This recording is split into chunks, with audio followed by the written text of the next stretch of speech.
Train में, बस में, चलते समय, जॉगिंग करते समय, कैफे में, जिम में, हर जगह लोगों के कान में आजकल हेडफोन लगे रहते हैं।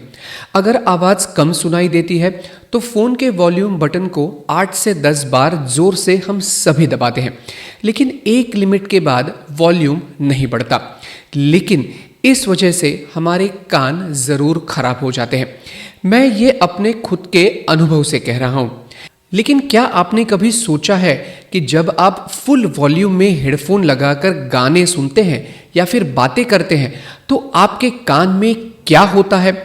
चलिए कान के अंदर जाकर ही देखते हैं कि वहां क्या हो रहा है। तबीयत पानी के इस नए एपिसोड में सुनते समय कान में क्या होता है, ये वीडियो बहुत महत्वपूर्ण है, लेकिन इससे सुनने के लिए वॉल्यूम बटन जबरदस्ती दबाने की जरूरत नहीं। मध्यम आवाज में इस वीडियो को पूरा देखें। तेज आवाज में हेडफोन लगाने से आपके कान में क्या होता है, ये जानकारी के लिए मैंने AI की मदद से कान के अंदर का एक वीडियो मॉडल बनाने की कोशिश की। तो चलिए अब कान के अंदर जाकर देखते हैं कि आखिरकार वहां क्या हो रहा है।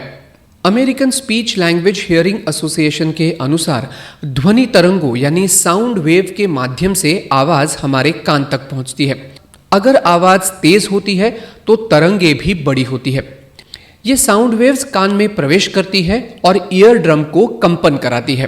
कान के मध्य भाग में मौजूद 3 छोटी हड्डियां इस कंपन से हिलती है और कंपन को बढ़ाती है।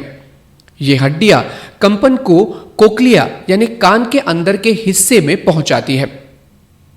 कोक्लिया में एक द्रव पदार्थ होता है और उसके चारों ओर बहुत छोटे छोटे हेयर सेल्स होते हैं। कंपन के कारण ये द्रव पदार्थ और हेयर सेल्स हिलते हैं। ये हेयर सेल्स कंपन को इलेक्ट्रिकल सिग्नल में बदलकर मस्तिष्क तक भेजते हैं। विशेषज्ञों की जानकारी के मुताबिक सिर्फ स्वस्थ हेयर सेल्स ही दिमाग तक सही सिग्नल्स भेज सकते हैं।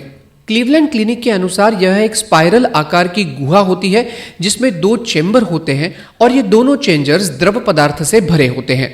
फिर तेज आवाज में सुनने से कान को क्या नुकसान हो सकता है? अगर लंबे समय तक बहुत तेज आवाज में सुने तो कान को गंभीर नुकसान हो सकता है और सुनने की क्षमता कम हो सकती है। लेकिन वास्तव में तेज आवाज में सुनने से कान के अंदर क्या होता है, आइए ये भी जानते हैं। विशेषज्ञों के अनुसार कान के हेयर सेल्स तेज आवाज के प्रति बहुत संवेदनशील होते हैं। जब आवाज बहुत तेज होती है तो कान के द्रव में अधिक हलचल होती है जिससे हेयर सेल्स को नुकसान पहुंचता है। अगर ये हेयर सेल्स क्षतिग्रस्त हो जाए तो वो मस्तिष्क तक सही सिग्नल्स नहीं भेज पाते। सबसे पहले तेज आवाज से हाई पिच साउंड सुनने वाले हेयर सेल्स नष्ट होते हैं। पटाखे, विस्फोट यानी बहुत ज्यादा संगीत यानी रॉक कॉन्सर्ट के कारण भी इन हेयर सेल्स को नुकसान हो सकता है। वहीं वर्ल्ड हेल्थ ऑर्गेनाइजेशन के अनुसार फोन का वॉल्यूम आप 60% से कम रखें। नॉइस कैंसलिंग हेडफोन का इस्तेमाल करें ताकि ज्यादा आवाज बढ़ाने की जरूरत न पड़े। तेज आवाज लंबे समय तक न सुने। WHO की गाइडलाइंस के अनुसार सेफ लिसनिंग की लिमिट क्या है? 80 dB तक की आवाज हफ्ते में 40 घंटे, उदाहरण डोरबेल यानी ट्रैफिक का तेज शोर। 90 dB हफ्ते में 4 घंटे यानी तेज बातचीत करना।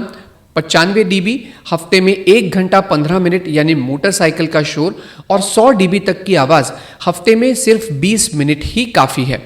फिर ये जानने की कोशिश करते हैं क्या हेडफोन लगाने से हियरिंग लॉस हो सकता है?